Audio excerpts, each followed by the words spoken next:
What's up guys, it's Lauren and I am back for another pregnancy update. It is moving along. We are getting there. I've got so much to talk about in this video, so I'm just gonna jump into it.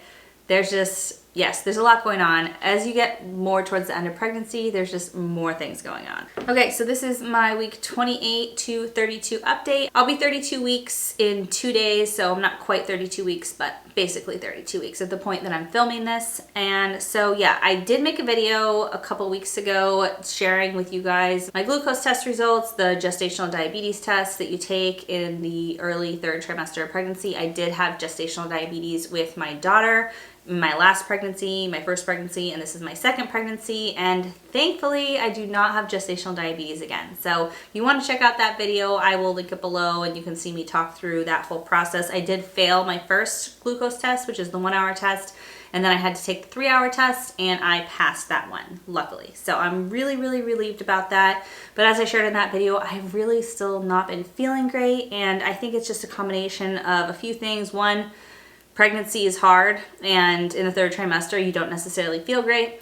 2, I just think my body in particular doesn't handle pregnancy well. I think some women handle pregnancy very well, and it's just like luck of the draw. Their body just handles it well, and other women don't. And I think I'm one of those ones that just don't handle it well. And 3rd, I just turned 35. So I think pregnancy at mid-30s is different than pregnancy in like early or mid-20s. Like your body just doesn't like it and handle it as well as it does when you're younger, from what I've heard and what some of you guys commented when I mentioned this in another video. So even the difference between being pregnant last time at 32 to now being pregnant like 34, 35, I feel the difference. So anyway, okay, so let's talk about what else is going on. I do take thyroid medication. I have hypothyroidism. It's very mild, but it was significant enough to affect my ovulation. So I went on thyroid medication when I was having trouble getting pregnant with my first pregnancy and have stayed on it since. And so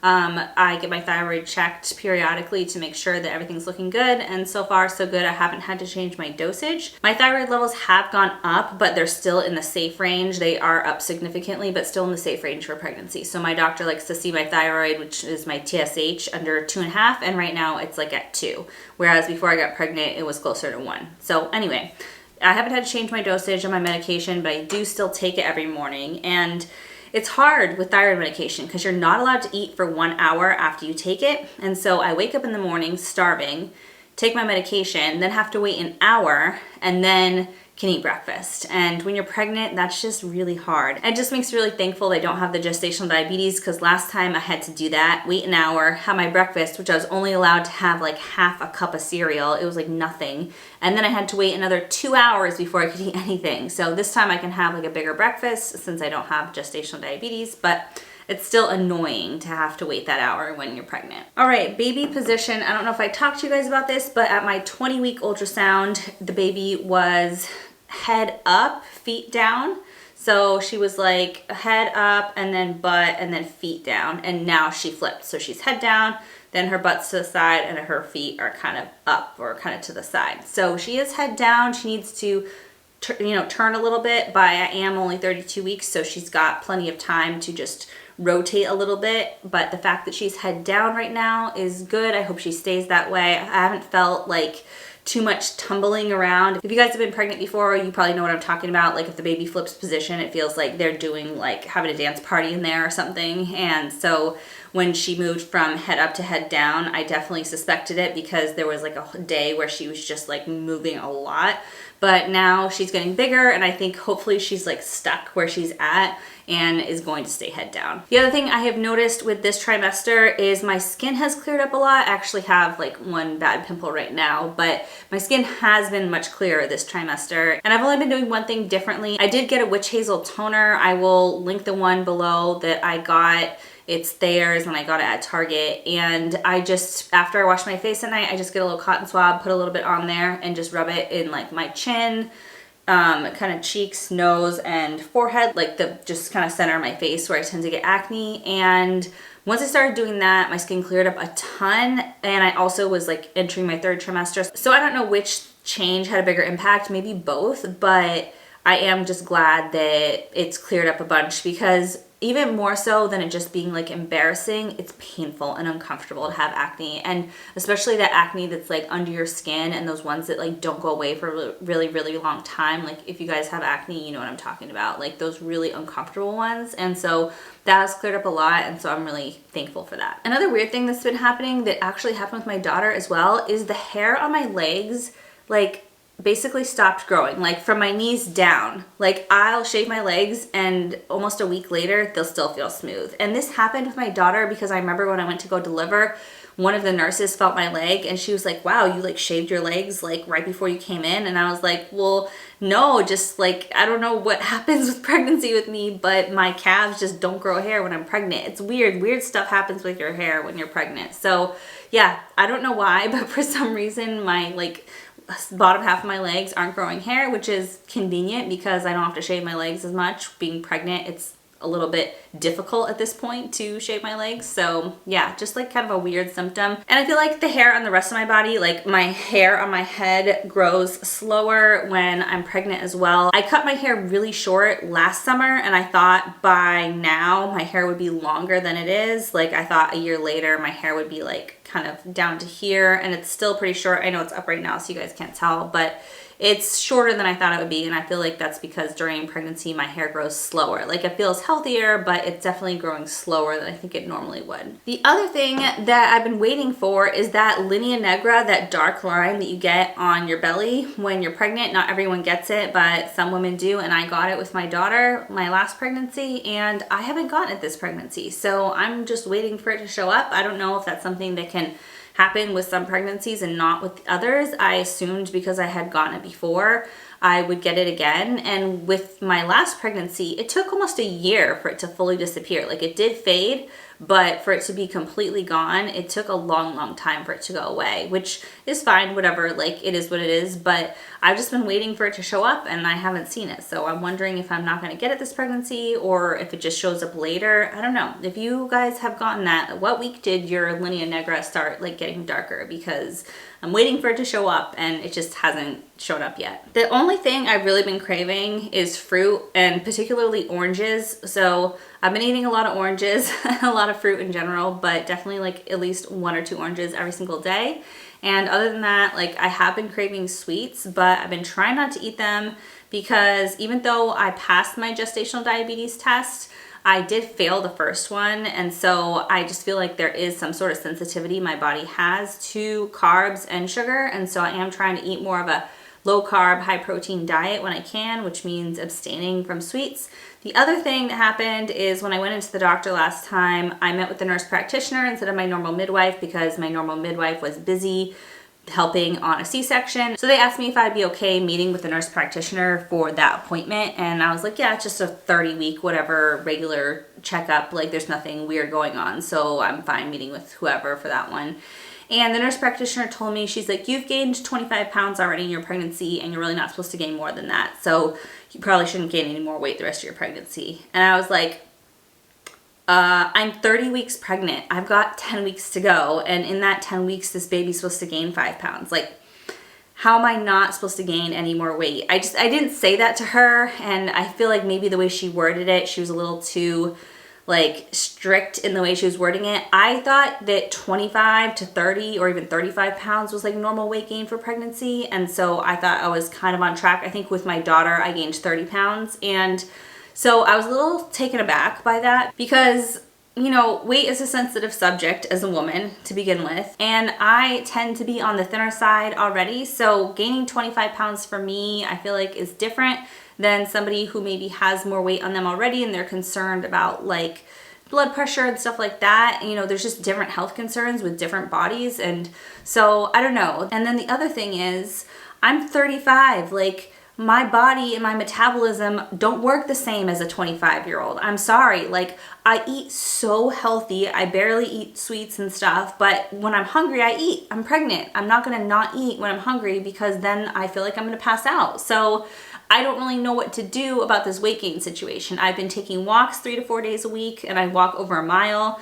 Like I am busy chasing my toddler around. So I don't know. I was a little bit disappointed by that interaction because I just felt like it was kind of like insensitive and not really looking at the bigger picture, because I looked up the ACOG. I think it says 25 to 30 pounds is normal weight gain for pregnancy. And anyway, so I'm going to talk to my midwife about it when I'm in, but obviously I'm going to gain more weight throughout the rest of my pregnancy. Like it's not possible for me to not. And I honestly think because of walking so much, I've gained muscle and lost fat during pregnancy. So that may contribute to my weight gain as well. And just, anyway, I don't know.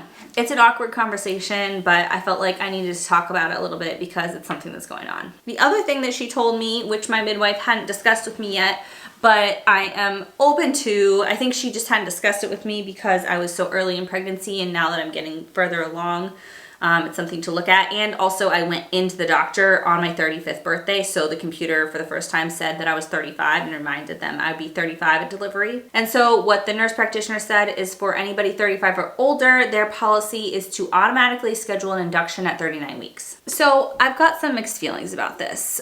On the one hand, I'm over it, and I think by 39 weeks I'll be beyond over it, like get this baby out of me.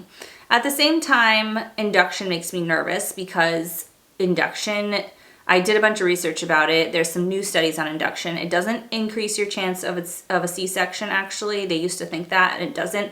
However, you do tend to be in the hospital for longer, and your labor ends up being longer because you're trying to force this thing prematurely that your body isn't necessarily ready to do on its own, because you haven't gotten into labor yet. So you can be induced for like days, whereas if you go into labor, you may only be in the hospital for, 12, 15, 18 hours before you deliver a baby, especially for the second one. So I get that there's this policy, and I need to ask more questions about the pros and cons. And I wanted, again, to wait till I was meeting with my actual midwife, who's been following me my whole pregnancy and I have a relationship with, versus talking to the nurse practitioner about this in more detail. But like, why do they do that? And I'll have been 35 for 2 months at the time that I'm delivering, like barely 2 months. Versus like if somebody's like 40 or 43, like maybe there's different concerns than somebody who just turned 35 by like weeks. So I want to know why they have this policy. What are the benefits of doing the induction? Last time what happened was my water broke at 39 weeks and 2 days. And then I was having some contractions, but not enough. And so when I went into the hospital, they did give me Pitocin. So it was like kind of a partial induction. But at that point, I was already 2 to 3 centimeters dilated and 100% effaced. So my body was like pretty ready to go. So once I got the Pitocin, I delivered in less than 24 hours, and they didn't need to do any like treatments on my cervix or anything. So depending on where I'm at in like dilation and where the baby's position is at 39 weeks, I may feel differently about it.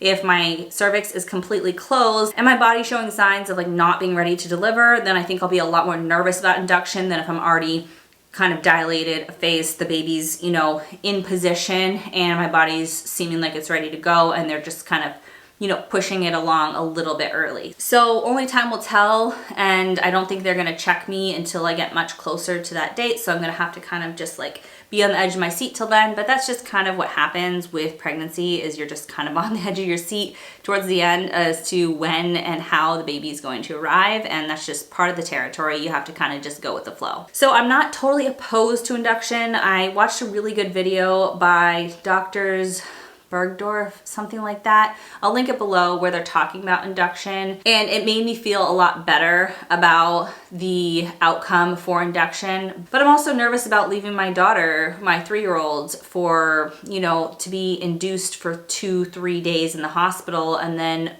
even longer after the baby's born. And that's not the only thing to think about, but it is one thing to think about. And just also laboring at home is more comfortable than in the hospital. Being in the hospital 2-3+ days is going to be exhausting, because they're constantly interrupting you and coming in. The beds aren't comfortable. You're not eating the food you normally eat. And I don't want to not be able to eat for 2 days because they don't let you eat after you're getting induced. And I don't know. I have a lot of thoughts about it. So I need to ask more questions and see what my body's doing as it gets closer, and really understand why they want to do this.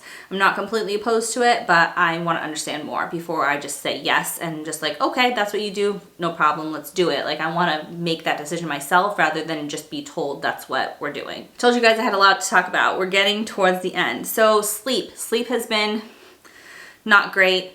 not only am I having trouble sleeping, waking up multiple times through the night to go pee, waking up multiple times in the night because I'm uncomfortable and having to flip to the other side and just having hip pain and knee pain and stuff like that, all the normal stuff that comes in the third trimester. But my daughter is going through a sleep regression. So she's been getting up in the middle of the night. She figured out how to get out of her big girl bed. She figured out how to open the door. And so she comes into our room and then wants us to sit with her and help her fall back asleep. And so sometimes my husband does it, sometimes I do it. But either way, it's disruptive to sleep. And then she's been getting up between 4:30 and 5:30 in the morning most mornings, whereas before she used to sleep until like 7 or 8. So this has been a big shift on my sleep. And what we usually do is my husband's been getting up early with her, and then I go back to sleep until like 8 or 9 o'clock when I have to take over when he starts work. And so that's really helpful. But I haven't been getting more than like 3 or 4 hours of sleep at a time without getting interrupted. So on the one hand, I would like to get better sleep leading up to this baby being born, so I'm more rested. On the other hand, my body's gonna be used to the newborn schedule because I am planning to breastfeed, and so I'll be getting up with her all night long every few hours anyway, so it's kind of like getting me ready for that. But yeah, it's just, you know, when you're working on less sleep, you just feel less well. Like you just don't feel well when you're tired, and especially when you're pregnant. So I think it's just part of the territory that comes with having children is your sleep is not yours anymore, and that's something I didn't fully understand going into this, but it doesn't really matter. It's just something you have to deal with. But yeah, sleep has been a little bit difficult, but I just get as much sleep and rest when I can, and that's all I can do. All right, we are getting towards the end of this video. Somebody asked me in my last video, can you tell me some TMI symptoms? So if you don't want to know the TMI symptoms, you can just either fast forward through this part or click out of this video. Pregnancy is not glamorous. There's a lot of like weird things your body does that are not pleasant, and so I just wanted to be forthcoming with you guys and tell you some of the TMI things that have been going on, and then at the end I'll give you a bump shot and then we will close out this video. So TMI symptom number 1, hemorrhoids. Had them since like halfway through pregnancy. I saw this TikTok and this woman was like, yeah, it's just like a ring of grapes, and I'm sorry, it's gross, but like that's just what happens in pregnancy. Like there's just so much pressure on that area and you just get hemorrhoids, or a lot of women do, and unfortunately I'm one of those. So I use the Tux witch hazel pads and that helps a little bit. I've been trying to do like just baths where I just soak for a little bit. That helps a little bit too, but it's just something that happens that gets better, goes away after you deliver, and just hemorrhoids, they happen when you're pregnant. The other thing is I have peed my pants, I think 3 times. One was when I sneezed and I didn't have my legs closed tight enough. 2 was when I was at the chiropractor and he adjusted my back and twisted me, and I hadn't emptied my bladder enough before my chiropractic adjustment. And luckily I had a little panty liner in when I went. But yeah, I was worried there was gonna be like a wet spot on the table there. And then the 3rd time, I think I was laughing too hard. But I don't remember this being such a problem with my last pregnancy. Maybe as you have more pregnancies, those like pelvic floor muscles get weakened more and more, and so it gets easier to like pee yourself. But it's only just like a little dribble that came out, but still like enough that you have to like go change your whole thing. And yeah, so that's not fun. I try to go pee as much as I can. Anytime I'm gonna sneeze or laugh, I try to like close my legs together across them, and that's all you can do. And then the 3rd thing I would say is most of the time it feels like, I'm just gonna say it feels like my vagina is gonna fall out my butthole. Like that's just what it feels like when I stand up. A lot of times it just feels like, it's not even my vagina, like my uterus is gonna fall out my butthole. There's just so much pressure down there, and especially your 2nd pregnancy, my midwife said, she's like, you're gonna feel like this baby's gonna fall out of you, but she's not.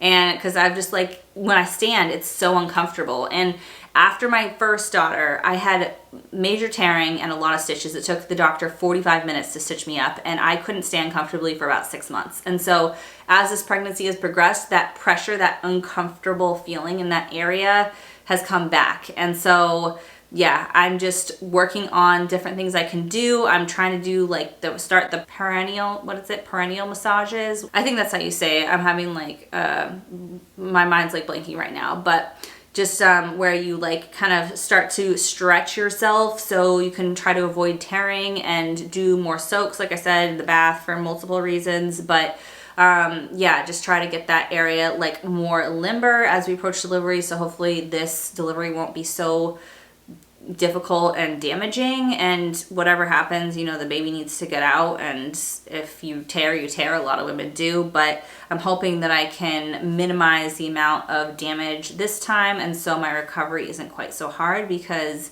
it was really, really brutal not being able to like walk and stand comfortably for that long. And then the last thing I'll say is I do have an exercise ball I'm gonna start bouncing on, so I can try to get this baby down. I think I did that starting around, I don't know, like 35, 36 weeks last time. So coming up here, I'm gonna start doing that, and I swear that really helps to dilate me, get her in position and everything. So I'm gonna start bouncing on that exercise ball to hopefully move things in the right direction as we get towards my due date. So let me give you guys a bump shot before I forget. I'm wearing all black, but there's light background, so hopefully you'll be able to see. Obviously from the front, you can't really see anything. Like, it doesn't even necessarily look like I'm pregnant, but you turn to the side and there is quite a bump there. So yeah.